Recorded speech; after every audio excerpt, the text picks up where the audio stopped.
Bien, en todo movimiento de descolonización, nunca hay una descolonización porque quien coloniza, digamos, graciosamente otorga el poder. La descolonización es un hecho del pueblo colonizado que busca su independencia. No es, digamos, una concesión. Nadie le hace concesiones, digamos, a nivel histórico. ¿No es cierto? Entonces, si hasta el momento no ha habido una descolonización, digamos, en los países de América, es porque ha habido cierta insuficiencia en la conformación de cuerpos teóricos y de movimientos prácticos de descolonización de parte de las poblaciones colonizadas y no tanto en las fortalezas de los estados que nos gobiernan. Los estados que nos gobiernan sabemos que son endebles, corruptos, son caricatura de Europa, están minados por íntimas fallas. Es como un mueble carcomido, un mueble gusanado, ¿no es cierto? Que a veces ni siquiera soporta el peso de quien se sienta en el poder.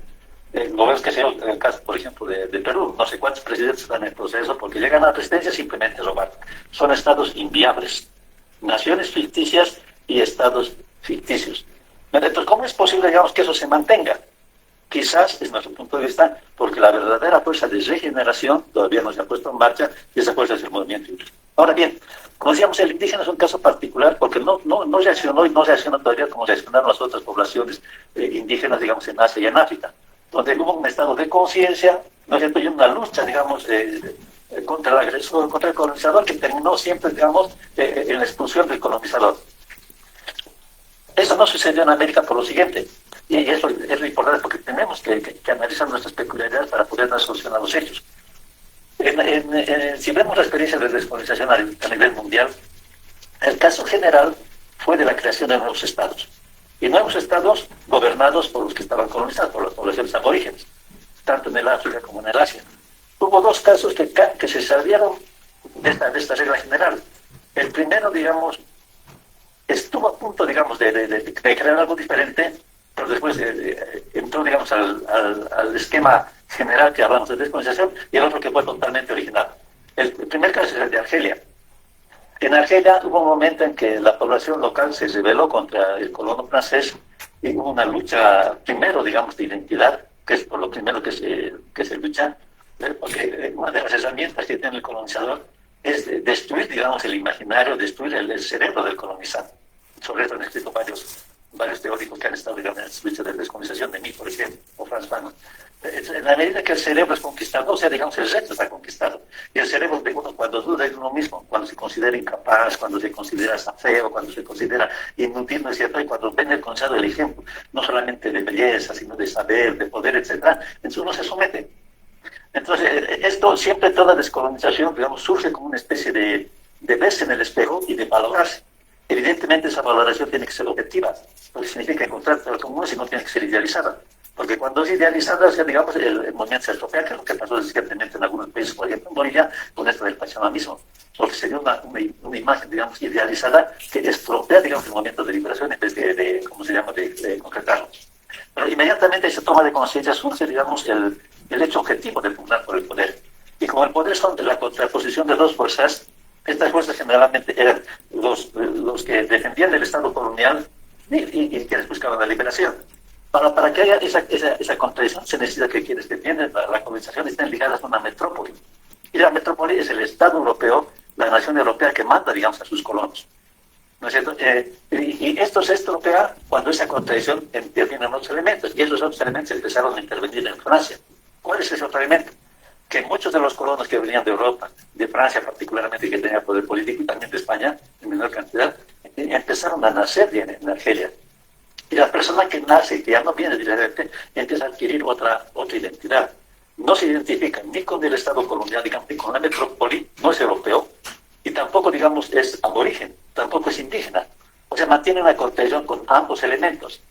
Entonces, en Argelia, antes que esto tuviese mayor cuerpo, este segmento de la población le llamaron los pies negros, el movimiento argelino, digamos, se consolidó y pudo resolver el problema. Los integró, digamos, mediante la lucha incluso de este sector naciente y evitó una contradicción interna. El caso fue más agudo, digamos, en el último país en descolonizarse, que fue África del Sur, porque ahí sí, digamos, África del Sur empezó a ser una nación gobernada por sudafricanos descendientes de europeos porque habían comprado su vínculo con Europa y que ellos tenían su propio poder local.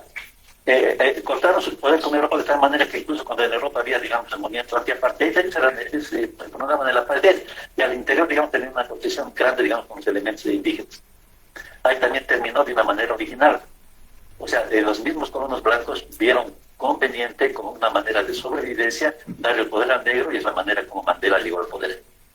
Entonces, esta es una cuestión que fue una excepción en África, ¿no es cierto? Es la regla general en América del Sur. O sea, en América del Sur hubo una forma de descolonización. O sea, los hijos de los colonizadores se independizaron de sus padres, hicieron en algunos casos incluso una guerra contra sus padres y crearon sus propios estados de manera conflictiva, compleja, etc. Entonces, esto es lo que complica. Esto es lo que complica porque no anula el hecho de descolonización. Porque los nuevos estados que se crearon, que son los estados criollos, incluso fueron mucho más racistas, mucho más contrarios y mucho más agresivos contra el indígena, digamos, que lo que hacían sus padres. Entonces, cuando hay una nueva realidad, se necesitan respuestas nuevas. Estas respuestas nuevas no, digamos, no perjudican, digamos, el hecho de liberación del oprimido, sino le dan un matiz original que exige fundamentalmente no solamente la capacidad, digamos, de movilización de los indígenas, sino la creación, la constitución, digamos, de grupos de poder intelectual, estratégico, conceptual y organizativo que provenga del mundo indígena y que conozca este aspecto y que pueda resolverlo primero teóricamente y después prácticamente lo que puede ser, digamos, un escollo, puede ser una contradicción, digamos, que impide el progreso. Ahora bien, ¿cómo se ve en Bolivia este aspecto? Este aspecto se vio de manera bastante especial porque a lo largo de nuestra historia, digamos, no hay el esquema típico, digamos, que a veces algunos idealizan, una contradicción permanentemente del indígena, una especie de guerra centenaria, 500 años de enfrentamiento, etc., sino hay momentos incluso de acercamiento del indígena, creo yo, y el deseo del indígena de poder hasta integrarse, de poder asimilar, de poder recibir, digamos, lo que puede ser el Estado criollo. Y una constante de que el Estado criollo, digamos, es tremendamente racista y excluyente. O sea, la aproximación indígena lo confunde con docilidad, los acercamientos indígenas los confunde con sumisión, ¿no es cierto? Y se va creando un sistema perverso donde el indígena cada vez pierde más y más y más. Entonces, en este aspecto, cuando el que domina se da cuenta que tiene todos los elementos, es el que crea las ideas.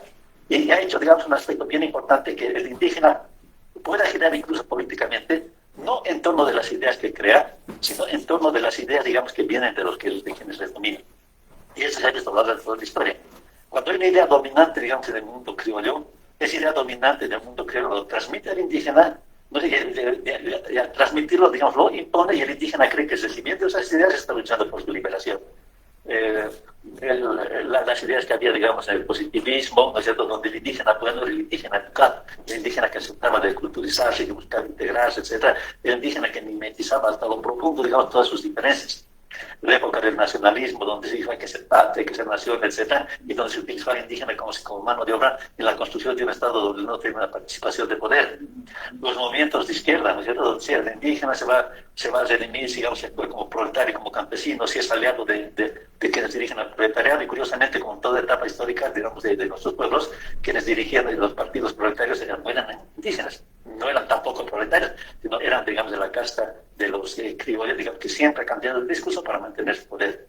Y últimamente se utilizó lo del pachamanismo, el indígena simplemente una construcción espiritual, una cosmovisión, una identidad, hay que ver cómo se amanece, podemos hablar con los pajaritos, sintonizar cómo hacen las plantas, y nos hicieron navegar, digamos, en otros cuerpos de ideas. Ahora, lo interesante es estos dos elementos.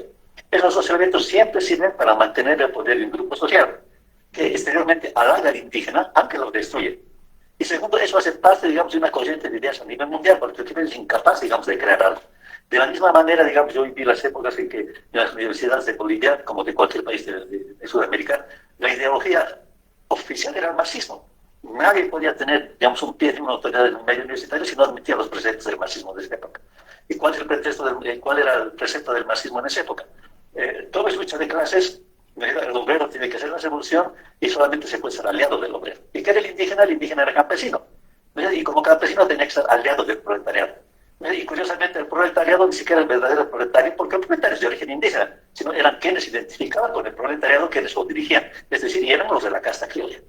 Entonces, en cada época se pretendió defender al indígena como una manera de poder subyugarlo y de imponer mucho más su dominio. Y lo que sucedió últimamente, o sea, fue idea general en todo el continente el cosmovisionismo, todo es cultura, todo es ritual, ¿no es cierto? Y quienes estaba sobre todo orquestado, digamos, por organismos internacionales, por ONGs, y quienes eran los primeros interesados eran los criollos, digamos, que tomaban conciencia.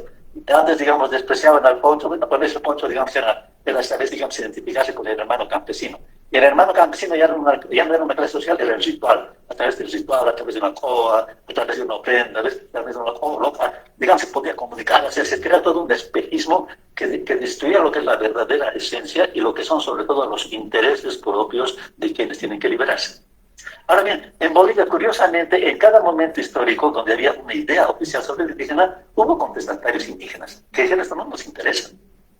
En la época en que se decía que toda la educación, que el indio se iba a liberar simplemente quería educación, o sea, surgieron los educadores, digamos, indígenas que decían, sí, pero tenemos que aprender para liderarnos, no para aprender cómo se come, con qué mano se utiliza el tenedor, con qué mano, digamos, la cuchara y cómo la señora tiene que cruzar las piernas bonito, digamos, en los modales de mesa. No, sino porque había que aprender qué somos, cómo somos y cómo tenemos que liberarnos. Entonces el Estado cerró todo lo que eran las escuelas en el campo. Y la educación, el aprender a leer y escribir, porque el conocimiento es poder, ¿no es cierto? Y el conocimiento del campesino cualquiera es un poder, porque tiene que pasar por el cerebro, que es el que lo digiere, ¿no es cierto? O sea, se vio perjudicado. Por los años 1930, indígenas que se dedicaban a enseñar a leer y escribir, eran amenazados por los patrones que se le corta la mano.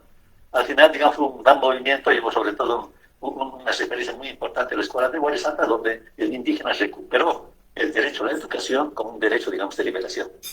Entonces en cada momento, digamos, el indígena sigue dentro de lo que es la imposición y al mismo tiempo hay un movimiento de rebeldía. Entonces, ¿qué pasó en los años 60? En los años 60 era, digamos, el momento en que el MNR, sobre todo, y los partidos que dominaban, querían pretender, digamos, de que todo el asunto era económico. Y económico en el sentido, digamos, de posesión de la tierra. ¿No es cierto? Entonces hizo una reforma agraria. Se dijo, bueno, los indígenas dueños de la tierra, les vamos a dar incluso la propiedad comunal de la tierra. Entre ellos van a empezar que va a haber quienes producen más, quienes menos, van a emigrar a la ciudad. Ahí van a trabajar de proletarios y va a haber enriquecimiento en Bolivia. Quisiéramos reproducir en Bolivia, como en otros países, todo el esquema, digamos, de desarrollo económico que se dio en Europa, donde, digamos, la migración del campo a la ciudad es la que provocó la industrialización. Entonces, todo esto guiado por el pensamiento positivista, sobre todo el pensamiento marxista, y no resultó. La reforma agraria fue un fiasco, etcétera. Y ideológicamente se trató de excluir el término indio, porque para el criollo un miedo que tienen es que se marque la diferencia. Cuando uno dice es diferente, ¿no es cierto? El criollo se estremece porque el criollo es el que cree la ideología de la diferencia, porque es lo que le permite, digamos, estar arriba. Crea la diferencia entre blancos y morenos. Él se siente mejor porque es blanco. Crea la diferencia entre los bonitos y los feos, él se cree bonito porque es blanco. Crea la diferencia entre los cultos y los ignorantes. Entonces, él siempre crea diferencias y en esa diferencia se pone en la cúspide. Esa es una manera de eliminar y de poner a los otros hacia abajo. Entonces, el hecho de decir indígena era algo peligroso de decir indio. Curiosamente, porque indio lo utilizaban sus mismos padres. Fueron los gobiernos anteriores al MNS los que en los carnet de identidad, en los documentos oficiales, en los certificados de nacimiento se preguntaba la raza. Y se ponía blanco, mestizo o indio. Entre ellos mismos negaron, digamos, la cuestión india y quisieron popularizar el término campesino, ¿no? Ustedes son campesinos porque viven en el campo, ¿no? Y además, como el MNR hizo la reforma agraria, ya no hay problema. Pues tienen todos sus está solucionado el problema. Se solucionó el problema y devolviendo a los campesinos.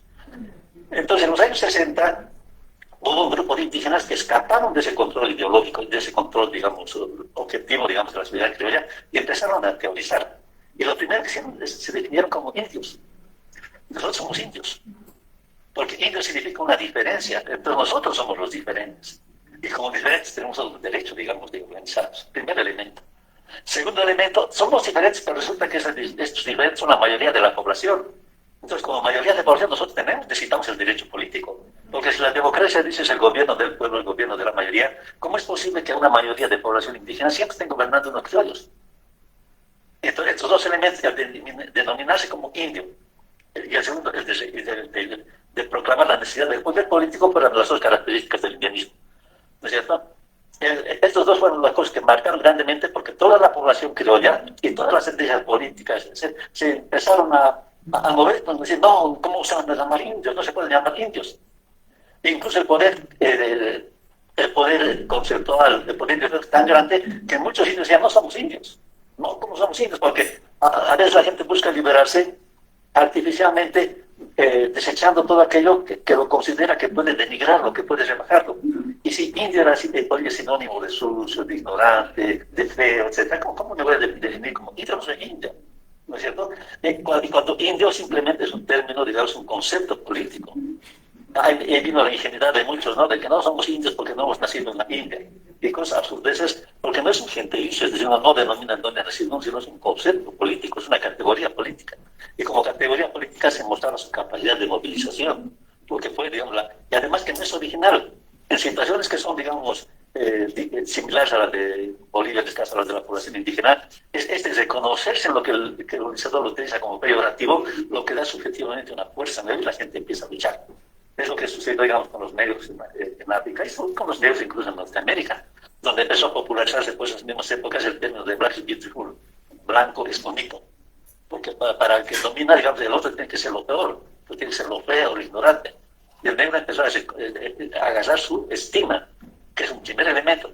Entonces, esa estima iba por el parte exterior, somos indios, no tenemos por qué vendernos, y como indios necesitamos tener poder político, y eso es lo más importante, porque de ahí empezaron a organizarse los primeros movimientos políticos indígenas, indios, que fue un escándalo a la población criolla, porque nadie había dicho que nosotros tenemos el derecho del poder. Y en Mirca, que fue el primer movimiento que se organizó con estas características, tuvo la primera vez que se presentaron a las elecciones 2 diputados. ¿Ve? Entonces, este es el hecho. Ahora bien, la cuestión india era como la etapa, como la catarsis, ¿no? Como el movimiento así de choque, que nos entra, digamos, al problema serio. El problema no terminaba siendo, sí, somos indios, conservándose indios bonitos, indios mejores, etc., no, sino lograr los elementos concretos para nuestra administración de nuestro pueblo, que es el poder político. Y esto, digamos, parecería que sean que quienes manejan a nivel general, digamos, la construcción de la sociedad lo han entendido, porque al mismo nivel que hay de autoestima exterior que tenemos que tener como somos, también hay la estima de lo que nosotros pensamos, de los que somos, de nuestra cultura. Pero cuando eso se estanca, cuando eso se radicaliza, se desvirtúa del objetivo inicial, que el objetivo inicial es político, es controlar el poder, gobernarnos nosotros mismos. Y es lo que sucedió con el aspecto cultural, con lo que nosotros llamamos el pachamanismo, pero ese es otro tema. Bueno, entonces, el aspecto, ¿cómo se llama? El aspecto fundamental del indianismo puede ser, fue un movimiento de liberación. Para mí, ese movimiento de liberación no basta como en cualquier movimiento político que tengamos una gran identidad, un gran cariño, que incluso no nos matemos por una lucha política, sino que tiene que ser efectivo, ¿no es cierto? Tiene que llegar a cumplir sus objetivos. Los derechos, la lucha política, los derechos no los del enemigo, porque sí, nunca hay un regalo, uno los conquista, uno los logra.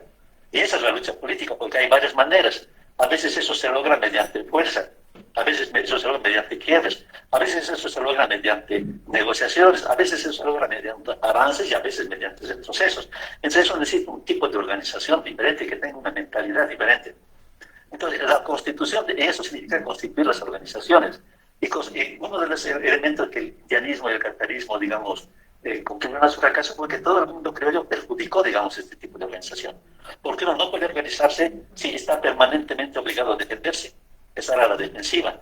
Porque cuando uno está a la defensiva es agresivo, es violento, digamos, está buscando sobrevivir, está arañando, ¿no es cierto? Y no busca fortalecerse, no busca crecer y no busca ganar. Entonces, el mundo político boliviano se caracterizó el mundo criolla por haber destruido y por haber arrinconado al indianismo y catarismo a posiciones puramente defensivas. Y cuando lo indígena llegó a ser una moda, digamos, mundial, evidentemente ellos organizaron su propia versión del indígena, que es lo que nosotros hemos conocido de Bolivia con el MAS y con Evo Morales. O sea, el indígena que no atenta, que agarra la ideología de moda y que trata de hacer sus reformas, y que como lo que hemos visto al final termina en fracaso y se regresa al punto cero. Entonces, hay un nuevo momento de desafío. Estamos en Bolivia en el punto cero. En el punto cero, digamos, una gran experiencia indianista y catarista, digamos, que marcó las diferencias y que fue, digamos, digamos, contrapuesta. Un gran momento en el que, digamos, toda la estrategia de que se concientizaron del indígena, pero no querían dejar el poder, lograron ¿cómo se llama? Lograron tener el control del Estado a través del MAS, y que también fracasó ahora hay un gobierno que no es del MAS, y nos abre un nuevo momento donde nosotros pensamos que sí, digamos, se va a concretizar. Ahora, ¿cuáles son las características? ¿Por qué los anteriores momentos, digamos, fueron siempre de perjuicio y no culminaron con una liberación indígena? Por lo siguiente, porque para liberarse no es necesario, ni es, digamos, indispensable, ni es requisito único más bien, el ser auténtico, el ser propio, sino es requisito el poder ganar. Y cuando se gana es porque uno incursiona en lo que es del otro. Y cuando uno agarra del otro, incluso aquellos elementos que pueden dar victoria. Voy a dar un ejemplo claro, digamos, en términos objetivos. A veces ¿no es cierto? En África especialmente, la descolonización tuvo que llegar a nivel militar.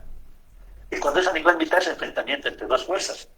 Y no gana el mundo indígena cuando dice, bueno, como el arco y la flecha eran nuestras armas tradicionales, nosotros vamos a utilizar eso, y como nosotros no nos organizaríamos el regimiento, sino nos cubríamos con pieles y lanzábamos al terrorista. Eso no tiene nada que ver. Cuando se entiende la recuperación, porque en esos términos simplemente uno fracasa y pierde. En ciertos momentos el enfrentamiento se hace en el dominio de lo común, y en los militares el dominio de las prácticas comunes y de los elementos materiales comunes. Es un elemento de los pachaneros que nos quiso alejar de lo común, del dominio de lo común, y meternos, ensimismarnos solamente en nosotros mismos, y peor, ensimismarnos en ficciones de nosotros mismos. Y este siglo está marcado ahora porque de más en más nuestra gente ya tiene el conocimiento de lo común. Como el creador económicamente necesita, todos los trabajadores son indígenas, todos los obreros son indígenas, los constructores, los obreros, los carpinteros, los mineros, todos son indígenas. Y nuestras universidades cada vez están más llenas de nuestra gente. Entonces, es un desafío nuevo porque se trata de tener una visión propia y entrar a un terreno común. Y entrando al terreno común, entonces ahí tiene que haber la especulación de formas políticas nuevas, que es lo que vamos a enfrentar en Bolivia y lo que se van a enfrentar otros países en este siglo. ¿Qué hacer, digamos, con una peculiaridad que tenemos? Porque ya no se puede hacer la descolonización como se hacía antes, digamos, metemos a todos los colonos afuera y que vayan a su madre patria. Ya no tienen madre patria, ya ha creado su patria. Ellos son Argentina, Perú, Bolivia. ¿Cómo solucionar? ¿Cómo crear una hegemonía nuestra en un contexto diferente? Entonces son cosas que se hacen cuando los indígenas ya no solamente están ensimismados en lo propio, sino cuando han incursionado en lo otro y cuando pueden ser no solamente factores de liberación nuestra, sino factores de coadyuvar con una realidad política nueva con nosotros. ¿Ve? Entonces, esa es la característica, y con eso voy a terminar, es la característica importante. Este siglo XXI yo creo que va a ser el momento de la descolonización del tiempo con términos nuevos. ¿Pero qué necesitan? Necesitan no solamente gente nueva, sino significa la teorización de realidades nuevas y la creación de estrategias y de tácticas diferentes. Y eso es lo que van a ser enfrentados y va a ser el desafío que todos que hasta ahora hacen parte, digamos, del movimiento indígena. Gracias. Justamente, cuando a alguien le dan el poder, es porque hay algún engaño. El poder siempre se lo logra, el poder se lo gana. El poder es una lucha, el poder es un avance. Hay que desconfiar cuando le dan poder porque dan una ficción. Cuando dan el poder significa que estamos dando para que repitas el discurso que hemos creado nosotros, por ejemplo. ¿No es cierto? Es lo que pasó con, digamos, con el machadonismo que hubo en Bolivia recientemente, que hubo con el 52 cuando los indios tenían que repetir, digamos, las consignas clasistas. Es cuando se te instrumentalizan. El poder se logra, el poder incluso se disputa. Pero ese poder que se disputa necesita, digamos, de gente capaz y que no solamente vea al otro como el enemigo que hay que desplazar, sino también como el elemento humano que se puede integrar y hacer, digamos, algo nuevo. Entonces es entrar en serio en la lucha política, no en la lucha política como instrumento de otros, sino en la lucha política donde nosotros también podamos discernir, digamos, y tratar la complejidad del hecho social. Entonces, esa pregunta es muy importante porque no es que ahora no es el reconocimiento, que es la ideología actual.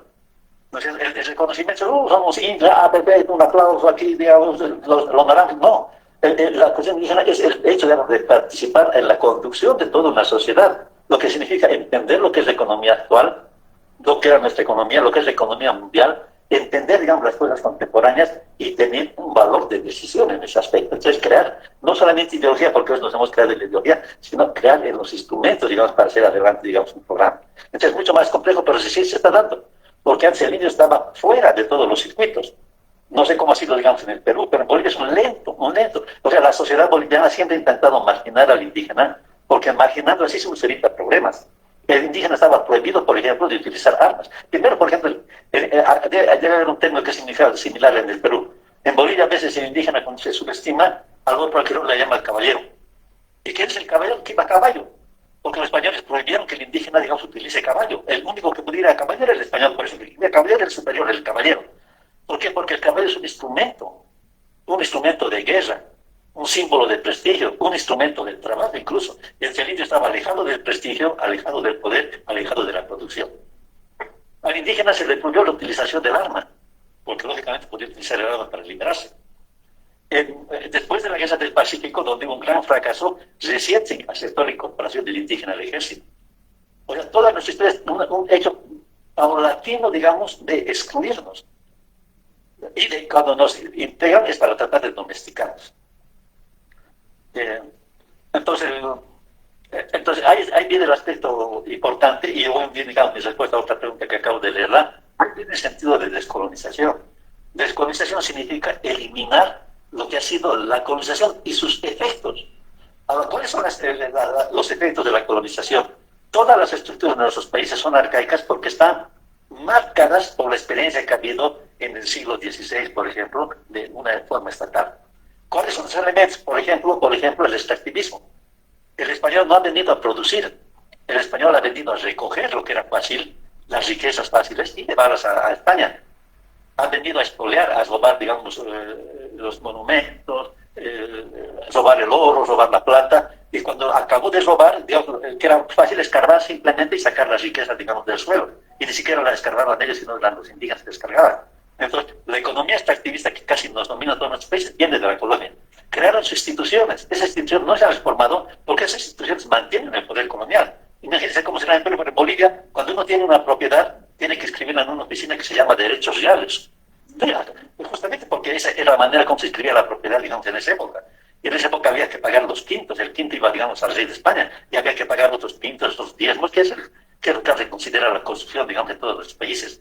Entonces, todos los esquemas institucionales son coloniales. Eso es la descolonización, crear esos nuevos esquemas de administración y transformar la relación de las personas en ese esquema. Y la relación de la persona en ese esquema era que el indígena estaba ausente. El indígena tiene que estar presente. Y el indígena tiene que estar presente como poder. Y el poder no estar presente como aspecto simbólico, bueno, hagamos una ceremonia, ahora luego un ministro, para que no, sino ser ministro, pero objetivamente. Y para ser ministro no solamente hay que ser ministro con saber ancestral, sino siempre ser ministro con saber contemporáneo. Y ver de qué manera nuestra ancestralidad puede determinar, digamos, políticas comunes y mejores que las que hay. Esto significa elevar mucho más, crear un nuevo modelo de Estado. Esa es la descolonización. Y no en el aspecto, digamos, simple que algunos entienden, que poner al colonizador a blanco en un bote y librar a su madre patria. Ya no tiene madre patria. O sea, el criollo ha hecho una estafa grande. Se ha adueñado de nuestros territorios y ha cortado incluso sus vínculos con España. No lo vemos al presidente López Obrador de México. Es el primero que habla en nombre de los indios. Ellos que tienen el poder porque son descendientes españoles se ponen como defensores de los ricos porque están manteniendo su poder. Ni siquiera hablan de los indígenas. Y hablando de eso nos dan elogios incluso inmerecidos. Eran sociedades igualitarias, magníficas. Hablábamos con las plantitas, dialogábamos con el sol y demás arbitrariedades que se inventan. Entonces la desconocimiento es cuestión administrativa compleja. Y en esa cuestión administrativa el indígena puede jugar un rol porque no solamente puede resolver los problemas contemporáneos con el conocimiento común, sino también con aportes que tenemos, porque esos aportes se probaron antes con modelos de sociedad que eran más eficientes, más justas, más igualitarias. Este es el trabajo complejo de cómo esos modelos pueden inspirar una nueva solución en nuestros países. Esa es la descolonización. Porque lo mestizo puede ser utilizado como un aspecto positivo para hacer adelantar una lucha indígena o como un aspecto negativo. Entonces, los grupos, digamos, que se organizan tienen que tener una visión clara de este aspecto y lo principal es saber cómo es que sucede un país. Bueno, miren, o sea, hubo un momento en que ser indígena era el prestigio y el poder en nuestros países, incluso cuando los españoles tenían el poder. Cuando los españoles tuvieron el poder eran unos cuantos. Si ellos ganaron porque nosotros tuvimos un error. Nosotros pensábamos que el español se manejaba con nuestros mismos criterios, ¿ves? Y cuando tenían otros. Nuestros criterios eran de alianza. Entonces tenemos que eliminar esa ingenuidad de que éramos sociedad mayoritaria, de todos nos dábamos la mano, salíamos a bailar. No, había conflictos entre nosotros. Pero eran conflictos, digamos, que se resolvían con nuestras propias normas. Entre estos conflictos había la política de alianza. Y la política de alianza no significaba que el aliado después iba a aprovechar para dominar, significa que era su aliado. Y evidentemente ante una sociedad terriblemente, digamos, bien organizada y en muchas leyes, digamos, de la sociedad de poder, había realmente contradicciones, digamos, con los pueblos que eran integrados desde el transito. Eso es normal, eso es propio. Siempre va a haber contradicciones. El problema es cómo se los resuelve contradicciones y cómo se nos hace pasar un estado diferente. Entonces teníamos nuestros propios modelos culturales y objetivos para este aspecto. Y el español vino con otro criterio, ya nos ordenó. Fueron 160, 150, 70 españoles que vinieron. 170 personas, caballeros, que lograron destruir la sociedad tamantinsuyo. ¿Y por qué? Porque los indios se sumaron a ellos. Y fueron los indios mismos que destruyeron el tamantinsuyo. Y los indios después se dieron cuenta que habían metido la parte que niega, que los españoles no marchaban con los criterios culturales. Allá en Bolivia, por ejemplo, hay un término que a veces para que se mete en política, que es el traicionero, le llaman el felipido. Porque felipido era el traductor, ¿no es cierto?, de Picasso, que se lo ven como el que ha traicionado, el que ha vendido, etc. Y la historia de Felipe es bastante interesante. El imperio era como uno de los tantos indios que creo que los españoles eran buenos aliados. Y después se desengañó, no era eso. Ellos buscaban su lugar, ellos no buscaban ser aliados, liberar un pueblo que tenga su poder y que no nos hacían nada de eso. Venían a explotar, venían a sacar riqueza y venían a imponerse. Y cuando Felipe se dio cuenta de eso, él empezó a complotar contra ellos. Y quiso poner, digamos, en contradicción a Pizarro contra Marcos. Se dieron cuenta los dos y ultimaron a Felipe. Y ultimaron a tu jamás y a fracasar que los descuartizaron con 4 caballos. Entonces, muchos de los esbozos vienen de nosotros, de nuestra percepción errónea de lo que pasa. Entonces, tenemos que tener una percepción como es. Entonces, ¿qué pasa? A pesar de eso, el indígena era fuerte. Que el español se junte con un indígena era una promoción para el español. Era el momento en que, digamos, el español necesitaba. Y necesitaba del indígena porque el indígena tenía poder, el indígena tenía conocimiento y el indígena tenía riqueza. Esto es bien importante. Porque estos 3 aspectos son los que dan poder. Y nosotros tenemos que acumular riqueza, autosuficiencia, conocimiento y poder de comprensión. Es decir, digamos, se van a igualar la relación con otros. Porque si ponemos un aspecto interiorizado, por mucho que nos queremos decir, sí, estamos pobres, pero entendemos las leyes del universo o cosas paternalistas, eso no sirve absolutamente para nada. Entonces, en ese momento sí hubo un mestizaje, digamos, en todo el Perú, en el Alto Perú, en el Bajo Perú, porque era un privilegio y una garantía para el español de casarse con una india. Y el mestizo tuvo, digamos, un privilegio, el mestizo tuvo un privilegio. Lo que pasa es que no supieron aprovechar, se supo crear una realidad nueva. Esa realidad colapsó incluso por causa nuestra. Una liberación significa no solamente autovalorarnos y a veces técnicamente, sino ser autocríticos. Analizar bien qué son los aspectos que motivaron nuestros fracasos. Porque cuando hay un fracaso, no solamente es porque los mejores superiores, porque hemos tenido defectos. Entonces ahí se perdió el momento de que realmente un mestizaje surgiera y de que ese mestizaje fuese armónico. Como Garcilaso de la Vega, ¿no es cierto? No, colapsó y de una sociedad terminó una sociedad racista, porque nuestra actual sociedad es racista. El blanco tiene poder por ser blanco y a veces para mantener el poder incluso tiene que representarlo. El blanco que lucha contra el racismo es el que tiene su poder. ¿No? Entonces, a la que el mestizo de ser, digamos, el resultado de una nueva realidad pasó a ser un elemento disconforme, un elemento que empezó a tener recelo y rechazo en las dos sociedades que lo originaron. Porque el blanco desprecia al mestizo porque le recuerda al indio. Y el indio desconfía del mestizo porque lo ve en vinculación con el blanco. Entonces es solamente una cuestión histórica, no es cierto, que tenemos que tratarla con mucho cuidado. Lo que podría haber sido la prefiguración de una realidad terminó desastrosamente. Y es mejor quizás no hablar de mestizaje, sino hablar de creación de una nueva identidad nacional. Y en toda identidad nacional, digamos, surgen cosas nuevas. Surgen mezclas, surgen aportes, surgen recuperación de cosas antiguas y se va creando una nueva identidad. Y esa nueva identidad tiene diferentes criterios. No solamente el mestizo va a ocupar su lugar, que va a ser muy importante porque hay el vínculo, sino que el indígena va a ser un más importante porque va a ser la referencia que da valor a lo que se escucha. En esto tenemos que ser muy cuidadosos. O sea, el concepto de descolonización. Entonces, la descolonización es importante porque es todavía algo inacabado y resuelto. Y en las construcciones políticas, como en las construcciones, digamos, comunes, no puede haber esos elementos, no puede haber eslabones que faltan. No podemos edificar un tercer piso de una casa si no hemos terminado el primero, la planta baja. Entonces, ahora bien, sobre la descolonización hay que elaborar toda una teoría nueva, porque ahorita lo que conocemos por descolonización es una interpretación de la descolonización. Miñol y los otros es simplemente un reflejo, digamos, de una nueva corriente, ¿no es cierto?, que vino de Europa y que quiso dar legitimidad, digamos, a los estados políticos tal como están, poniendo la descolonización como una cuestión simplemente casi litúrgica, casi conceptual, de identidad. ¿No es cierto? Entonces, va a haber una nueva idea de la descolonización en lo que todos tenemos que trabajar, en la cual tenemos que proyectar. Ahora, esta idea de Quijano, de Miñol y todo eso, es una cuestión, es un eco, digamos, de la preocupación de la academia occidental, europea y de los liberales norteamericanos.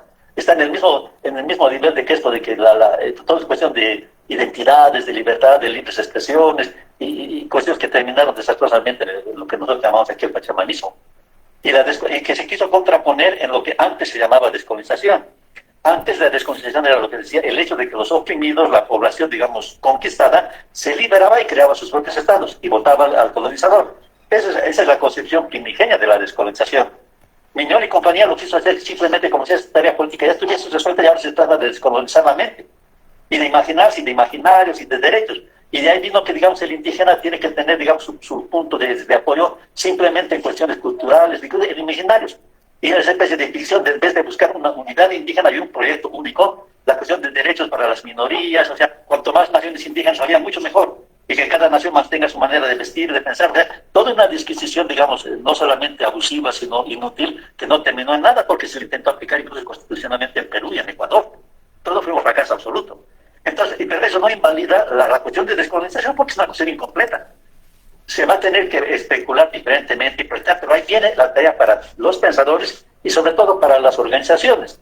Estamos ahora en una etapa de construcción y sería, digamos, raro que tenga ya que muestre, digamos, algún día completa. Puede haberla, por supuesto, pero yo creo que estamos en una etapa de construcción. Y en la etapa de construcción se trata de implementar y resolver lo que todavía no se ha hecho.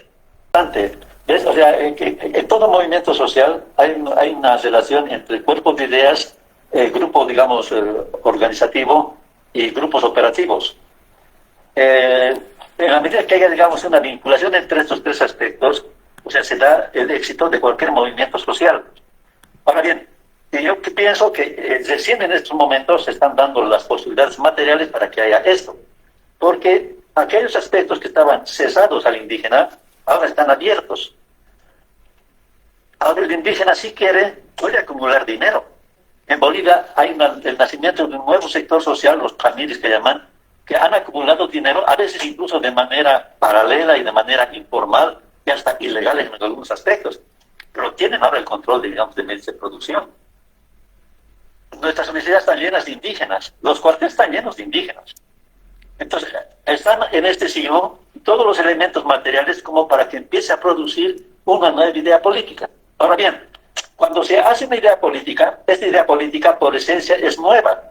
No podemos encadenarnos a lo que se ha pensado antes, por mucho que se trate de pasos de naga. Son elementos, inspiraciones, elementos que dan pautas, elementos importantes, pero lo fundamental es el análisis de lo concreto. Ya vamos a recuperar incluso algunos de los dogmas que eran del marxismo, es el análisis concreto de la realidad concreta. Eso es simple, eso lo hace cualquiera, eso lo hace cualquiera en el trabajo. Cuando estoy haciendo, qué sé yo, una herradura, no lo hago como en el siglo XVI, ni puedo hacerlo como en el siglo XXIII, tengo que conocer los mecanismos concretos. Entre el análisis de lo concreto, ¿no es cierto? Eso, ahora sí tenemos las herramientas de libertad material y herramientas de libertad, digamos, de libertad intelectual. Tenemos que empezar a hacer una cuestión personal que es liberarnos de algo, de toda una opresión sistemática que nos ha dado el sistema, que nos ha desconsiderado, nos ha creído feos, nos ha creído tontos, oprimidos, etc. Sin ir a lo anterior, sin crearnos mitos, ¿no? Que somos los más bonitos, o que somos los más inteligentes, o que somos hijos del sol, sino somos seres sociales, pero con derechos legítimos, y que merecen una conquista. Entonces ahí se va a la creación de ideas, y se va, digamos, a la concreción de esas ideas en organizaciones políticas. Bolivia trabaja así difícil, porque un pensador grande como Fausto Arenaga ha tenido mucho trabajo de crear organizaciones operativas, y las que vieron que fue el MILCA, el MRTK, siempre estuvieron en contradicción con él. Entonces eso hay que resolverlo. Ahora tienen que haber creación de ideas y al mismo tiempo creación de organismos políticos concretos. Ir resolviendo uno por uno los problemas, digamos, que se vayan presentando, o las indefiniciones que hay, como esto del mestizaje. Se necesita una creación nueva que corresponda a lo que es actualmente, ¿no es cierto? Y que todo lo que es la fuerza del mestizaje pueda servir para empujar algo, y todo lo que es negativo pueda entrar en un proceso, digamos, de depuración, si podría llamarlo, que solamente da el hecho de estar en grupos, en organizaciones. Esto no es un secreto propio. O sea, todo hecho social son hechos sociales, son grupos, son pensamientos y son acciones que se dan en grupo. Y si este grupo empieza a tener ideales y tiene que tener metas, son las personas que al principio eran uno, dos, tres, las que después mueven a las sociedades completas. Tenemos que ver lo que ha pasado en el resto del mundo, que no somos originales. Hacemos caer un vaso, este vaso se rompe, estemos en el Tíbet, en Venezuela, en Nicaragua, en Ámsterdam, donde sea. No hay una ley de la gravedad diferente por la cultura que uno tiene. Estos elementos comunes también tenemos que conocerlos, también que utilizarlos. Entonces, ahora se están dando estos elementos que van a ayudar a resolver. ¿Qué se necesita? Un gran esfuerzo creador y no atenazarnos incluso en lo glorioso que han habido en nuestras antiguas sociedades. Miren, por ejemplo, un gran líder que hemos tenido acá era Felipe Quispe. Pero Felipe Quispe estaba, digamos, terriblemente convencido de que se iba a reproducir en Bolivia un fenómeno que hubo cuando Tupac Katari, que el indígena se levantó y cercó la ciudad. Y era casi su expectativa. Y fracasó. Y después, o sea, todo lo que sirvió para movilizar fue aprovechado por otros para imponer a Evo Morales una versión, digamos, criolla de lo que es el indianismo. Entonces, no podemos estar fijos, por mucho que haya sido grandioso un modelo, cuando los que están en ese modelo ya no reaccionan como queremos reaccionar nosotros. Podemos querer, digamos, cercar la ciudad, pero si ahora el que es cercado atrapa al indio, ya no lo descuartiza como descuartizaron a Tupac Katari. Tenemos que entender el movimiento real, incluso de las contradicciones y de las características de quienes nos oprimen. O sea, y esa cuestión lo da el ubicarnos en un contexto real. Y el tomar referencias, pero no atarnos a referencias a pasadas, sino tomarlo como todo elemento que es útil y positivo para entender el momento y para triunfar en el momento.